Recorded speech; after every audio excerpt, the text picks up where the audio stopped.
والشمس والقمر بحسبان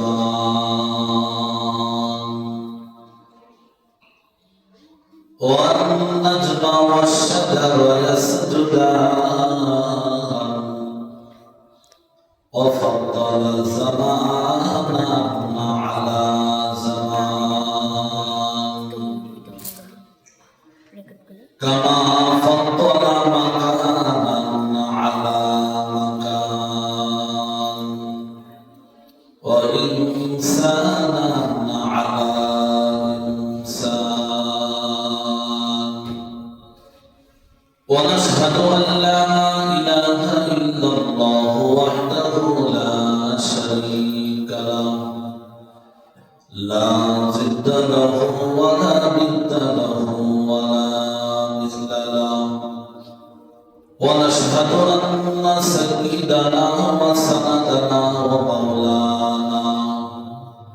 ومولانا محمدا عبده ورسوله الذي أرسله الله تعالى بالحق بشيرا ونذيرا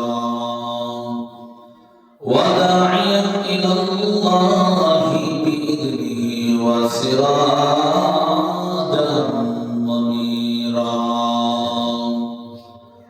قال الله تعالى في كلامه المجيد وفي فرقانه الحميد أما بعد فأعوذ بالله من الشيطان الرجيم بسم الله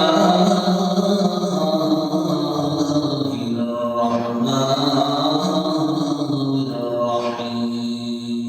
الرحيم يا أيها الذين آمنوا توبوا إلى الله توبة نصوحا وقال تعالى يا أيها الذين آمنوا ادخلوا في السلم كافة ولا تتبعوا خطوات الشيطان إنه لكم عدو مبين وقال تعالى قل إن كنتم تحبون الله فاتبعوني يحببكم الله ويغفر لكم ذنوبكم والله غفور رحيم وقال رسول الله صلى الله عليه وسلم على كلكم راع وكلكم مسؤول عن رعيته وقال رسول الله صلى الله عليه وسلم لا يؤمن أحدكم حتى أكون أحب إليه من والده وولده والناس أجمعين وقال تعالى في شأن حبيبه ومعشوقه مخبرا وآمرا إن الله وملائكته يصلون على النبي يا أيها الذين آمنوا صلوا عليه وسلموا تسليما اللهم صل على سيدنا مولانا محمد وعلى آل سيدنا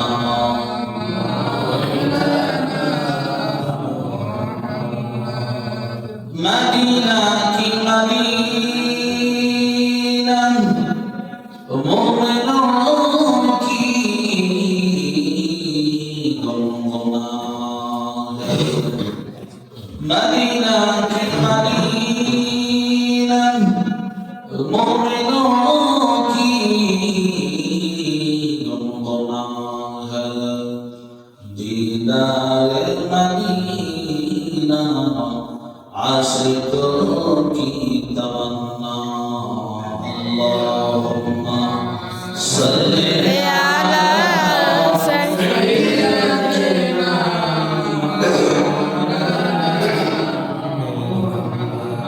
व अला आलि सय्यिदिना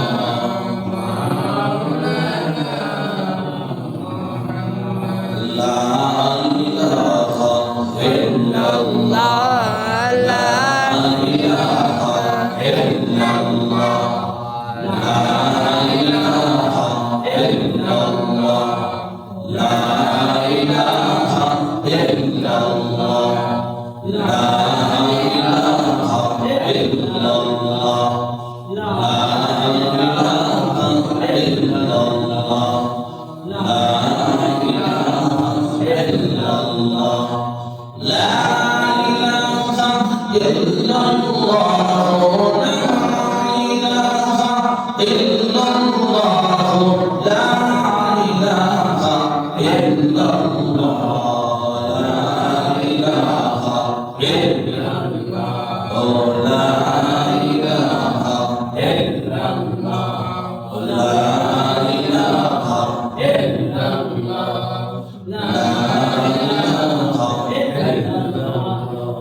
इलाहा इल्लल्लाह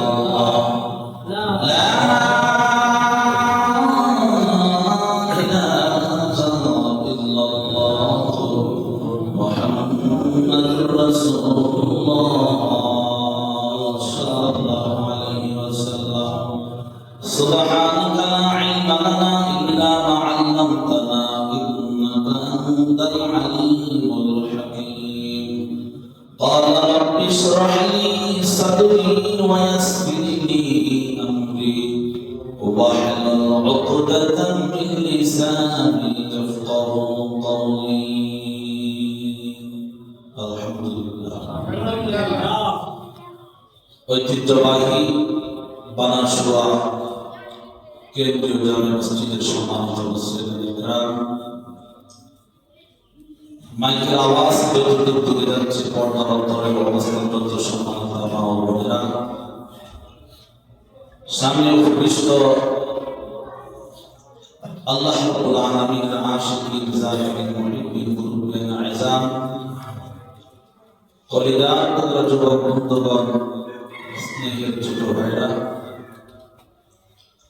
মহান ইজ্জত ওয়াল জালালের আদিশানে শুকরগুজার করছি যে মহান আল্লাহ রাব্বুল আলামিন আমাদেরকে অত্যন্ত দয়া করে, মায়া করে, ভালোবেসে, মহব্বত করে বিগত জুমার দিনের মতো আজকে এই জান্নাতের বাগানে, বেহেশতের বাগানে গুনাহ মাফের মজলিসে দুনিয়ার সমস্ত ঝামেলা থেকে মুক্ত করে, জোদা করে, ফারেক করে যে মহান আল্লাহ রাব্বুল আলামিন আমাদেরকে মহৎ একটি ইবাদত জুমার নামাজ আদায়ের লক্ষ্যে মসজিদে হাজির হওয়ার, সমাগম হওয়ার তৌফিক দিয়েছেন।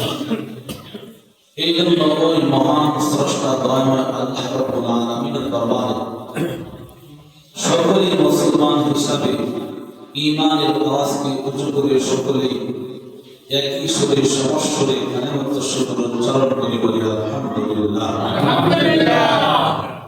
লক্ষ কোটি দরুদ সালাম বিশ্ব মানবতার মুক্তির দিশারি সাইয়্যিদুল মুরসালিন শফিউল মুযনিবিন ইমামুল মুরসালিন খাতামুন নবিয়্যিন হযরত মুহাম্মদুর রাসূলুল্লাহ সাল্লাল্লাহু আলাইহি ওয়াসাল্লামের উপর সর্বোপরি শুকর যে মহান আল্লাহ রাব্বুল আলামিন আমাদেরকে বিভিন্ন মুসিবত থেকে বাঁচিয়ে রেখে, বিভিন্ন অ্যাক্সিডেন্ট থেকে বাঁচিয়ে রেখে, বিভিন্ন খারাপ কাজ থেকে বাঁচিয়ে রেখে মহান একটি ইবাদত জুমআ নামাজ আমাদেরকে পড়ার তৌফিক দিয়েছেন, আদায় করার জন্য মসজিদে হাজির হওয়ার তৌফিক দিয়েছেন। এই জন্য আমরা শুকরিয়া তার সকলেই বলি আলহামদুলিল্লাহ। সম্মানিত মুসলিমিন কিরাম, আমি আপনাদের সামনে মহাগ্রন্থ কুরআনুল কারীমের কয়েকটি ধারাবাহিক আয়াতে কারিমা তিলাওয়াত করেছি। আল্লাহ নবী বিশ্ব নবী মুহাম্মদুর রাসূলুল্লাহ সাল্লাল্লাহু আলাইহি ওয়াসাল্লাম অসংখ্য হাদিসের ভান্ডার থেকে দুইটি হাদিস পড়েছি। নির্ধারিত সময়ের ভিতরে হাদিস এবং কোরআনের আয়াতের সমন্বয় অল্প কিছুক্ষণ কথা হেদায়েতের উদ্দেশ্যে বলবো, হেদায়েতের উদ্দেশ্যে শুনবো। আল্লাহ রাব্বুল আলামিন যেন উভয়কে বলনেওয়ালা শুননেওয়ালা উভয়কে আমলের নিয়তে শোনার তৌফিক যেন আল্লাহ দান করে। সবাই বলুন আমিন। আর জোরে বলেন আমিন। সম্মানিত মুসলিমিন কিরাম, এখনো যারা বাড়িতে কাজে ব্যস্ত আছেন, আপনারা মনে হয় জানেন যে আজকে জুমার দিন, শুক্রবার।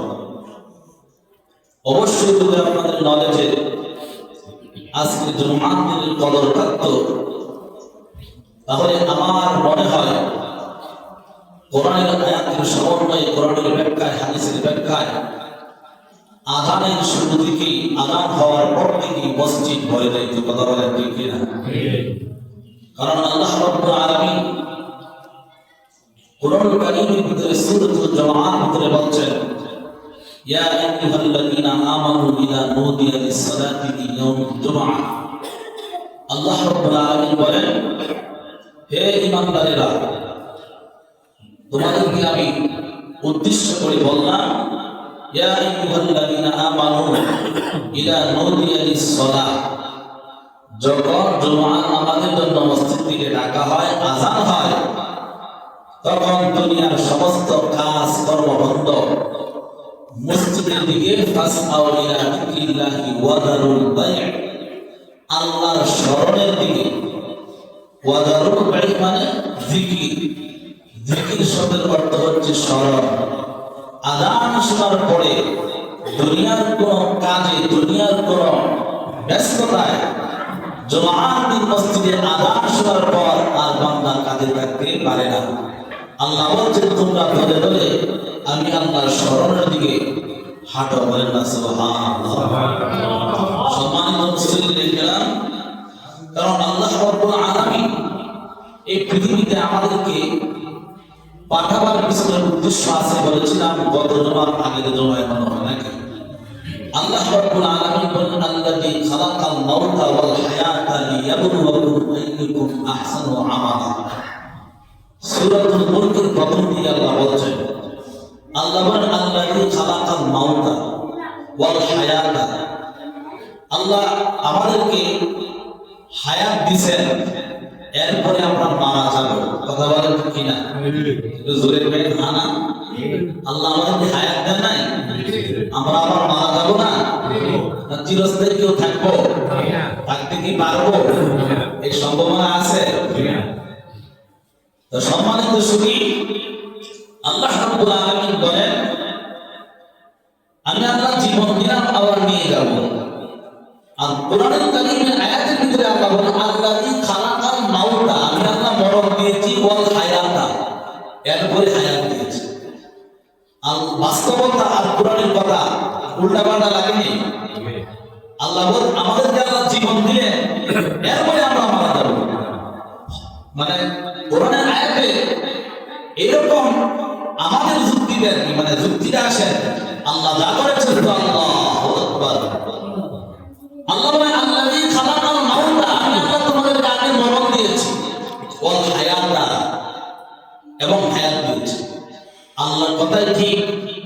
আল্লাহ রাব্বুল আলামিন যখন আমাদেরকে আমাদের মায়ের পেটে মা এবং বাবাকে মিলিত করার পর এক ফোঁটা নাপাক পানি দিয়ে নাপাক পানির মিশ্রণে 40 দিনকে আল্লাহ রাব্বুল আলামিন 40 সাতচিল্লা লাগায়া আল্লাহ রাব্বুল আলামিন এই নাপাক পানিকে যখন একটি রক্তে জমাট করতে উপনীত করেছেন, এরপরে গুস্ত উপনীত করেছেন আল্লাহ রাব্বুল আলামিন, এরপরে আমার বডি কাচ্চা সব কিছু দিয়েছেন, এরপরে আল্লাহ আমাকে ইহার ভিতর রূহ দিয়েছেন, আপনার আমার ভিতরে রূহ দিয়েছেন। কথা বলেন ঠিক কিনা? আল্লাহ বলতেন আল্লাযী খালাকাল মাউতা, তুমি ছিলে বলা, ওয়াল হায়াতা, এরপরে আমি আল্লাহ কি করেছি? হায়াত দিয়েছি। সাবধান বান্দা, কেন দিয়েছি জানো? কেন দিয়েছি জানো? লিয়াবলুয়াকুম আইয়ুকুম আহসানু আমালা। আমি আল্লাহ তোমাকে দুনিয়াতে পাঠাইলাম আহসানু আমালা, দুনিয়াতে এমনি পাঠাই নাই। আমি আল্লাহ তোমাকে কারণ দিয়ে পাঠাইলাম, কাল দিয়ে পাঠাইলাম। কার কালটা সুন্দর হয়, কার কালটা অসুন্দর হয়, কার কাজটা সবচেয়ে ভালো হয়, আমি আল্লাহ পরীক্ষা নেওয়ার জন্য। বলেন না সুবহানাল্লাহ। তাহলে বোঝা গেল কি এই দুনিয়াটা পরীক্ষার কি হয়? এই দুনিয়াতে নিজের স্বাধীন মতো থাকা যাবে না। দুনিয়ার পরীক্ষার হলে যখন ছাত্র যখন পরীক্ষা দেয় আর পরীক্ষক যখন পরীক্ষা নেয়, তখন একটা সময় নির্ধারিত, একটা সময় থাকে 2 ঘন্টা, 2.5 ঘন্টা, 3 ঘন্টা। কথা বলেন ঠিক কিনা? এই সময়ের ভিতরে ছাত্র তার খাতার ভিতরে যেমনি ইচ্ছা লেখার স্বাধীনতা আছে। ভালো লেখক আর খারাপ লেখক, মন্দ লেখক আর ভুল লেখক আর সঠিক লেখক, যেইভাবে লেখক, পরীক্ষার হলের ভিতরে এই স্বাধীনতা আছে না নাই? আছে না নাই? কেউ যদি ভুল লেখে তাকে কি কানে ধরে পরীক্ষার হল থেকে উঠিয়ে দিবে? উঠিয়ে দিবে না। তাহলে পরীক্ষার হলের মান থাকবে না। সিস্টেম এটা না। আল্লাহ রাব্বুল আলামিন এই দুনিয়াটাকে পরীক্ষার হল বানায় পাঠাইলেন। আমরা পরীক্ষা দিতেছি। দুনিয়াতে বান্দা যা ইচ্ছা তাই করতে পারবে, আল্লাহ ইচ্ছা করলে ধরতে পারবে।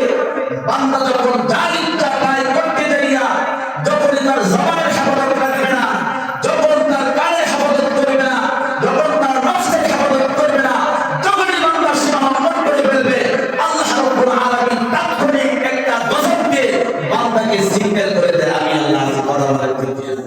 জোরে বলেন ঠিক কিনা? যেমন আপনারা বিগত দিনেও দেখেছেন, এর বহু বছর আগে দেখেছেন, শত শত বছর আগেও দেখেছেন, ফেরাউন আল্লাহর সাথে দুশমনি করে কি করে নাই? মুসা নবীকে জ্বালাইছে কি জ্বালায় নাই? জ্বালাইতে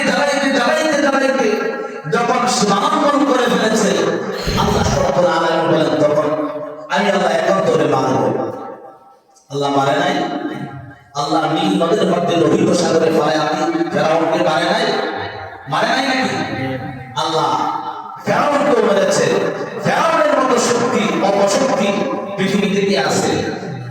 হ্যাঁ, আবু জাহেলের মতো অপশক্তি কি দুনিয়াতে এখনো আছে? কারুনের মতো কি আছে? সম্পদ আছে? আল্লাহ তাদেরকে নাস্তানাবুদ করে দিয়েছে। এখনো যারা আল্লাহর হুকুমকে বৃদ্ধাঙ্গুলি দেখাইয়া যারা এই সমাজের ভিতরে, দেশের ভিতরে এই দেশটাকে কালারিং করতে চায়, মানুষকে বিভ্রান্তির মধ্যে ফেলাতে চায়, আল্লাহ রাব্বুল আলামিন বলেন সীমা লঙ্ঘন করবা, আমি আল্লাহ ফেরাউনের মতো তোমাকেও শিক্ষা দেব, তোমাকেও ছাড়ব না। কথা বলেন ঠিক কিনা? জোরে বলেন ঠিক কিনা? বিগত কিছু